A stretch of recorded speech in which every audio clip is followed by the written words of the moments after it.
ও doctor, ও doctor, ও doctor, ও doctor. হাসপাতালের বেডে শুয়ে আছেন রোগী আর ডাক্তার ব্যস্ত চিকিৎসা সেবা প্রদানে। হাসপাতালে এমন দৃশ্যই চিরচেনা, এমন দৃশ্যই স্বাভাবিক। কিন্তু কেমন হবে যদি আপনি কোনো হাসপাতালে গিয়ে দেখেন বিছানায় শুয়ে থাকা রোগীর সঙ্গে তুমুল মারামারিতে জড়িয়েছেন একজন চিকিৎসক? এমনই এক ভিডিও সম্প্রতি ছড়িয়ে পড়েছে সামাজিক মাধ্যমে, যা দেখে হতবাক নেটিজেনরা। ডাক্তার আর রোগীর এমন উত্তপ্ত শারীরিক লড়াই দেখে সবার প্রশ্ন, কেন, কিভাবে আর কোথায় ঘটেছে এই অবিশ্বাস্য ঘটনা?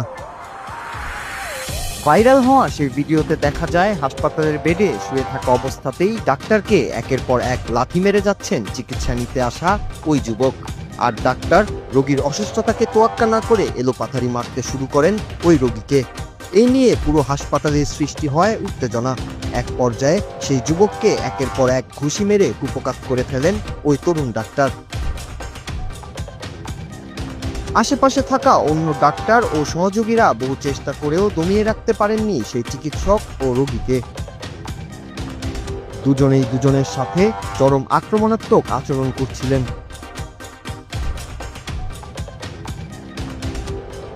জানা গেছে এই ঘটনাটি ঘটেছে ভারতের হিমাচল প্রদেশের অন্যতম প্রধান স্বাস্থ্যসেবা প্রতিষ্ঠান সিমলার ইন্দিরা গান্ধী মেডিকেল কলেজে। ভুক্তভোগী রোগীর নাম অর্জুন পাওয়ার। তিনি এন্ডোস্কোপি করানোর জন্য আইজিএমসিতে গিয়েছিলেন। অভিযোগ অনুযায়ী পরীক্ষার পর তার শ্বাসকষ্ট শুরু হলে তিনি সুস্থ হওয়ার জন্য অন্য একটি ওয়ার্ডের বিছানায় গিয়ে শুয়ে পড়েন। সেই সময় সেখানে কর্তব্যরত এক চিকিৎসকের সঙ্গে তার কথা কাটাকাটি শুরু হয়। রোগীর পরিবারের দাবি, চিকিৎসক প্রথমে তার সঙ্গে অভদ্র আচরণ করেন এবং বিতর্কের এক পর্যায়ে তাকে শারীরিকভাবে লাঞ্ছিত করেন। সামাজিক যোগাযোগ মাধ্যমে ভাইরাল হওয়া এই ঘটনাটি ব্যাপক জনরোষের সৃষ্টি করেছে এবং সরকারি হাসপাতালগুলোতে রোগীর নিরাপত্তা ও দায়বদ্ধতা নিয়ে গুরুতর প্রশ্ন তুলছে।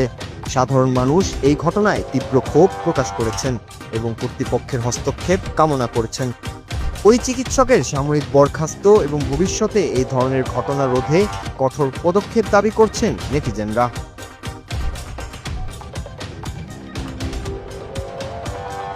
নূর Raju, Bangla TV news desk.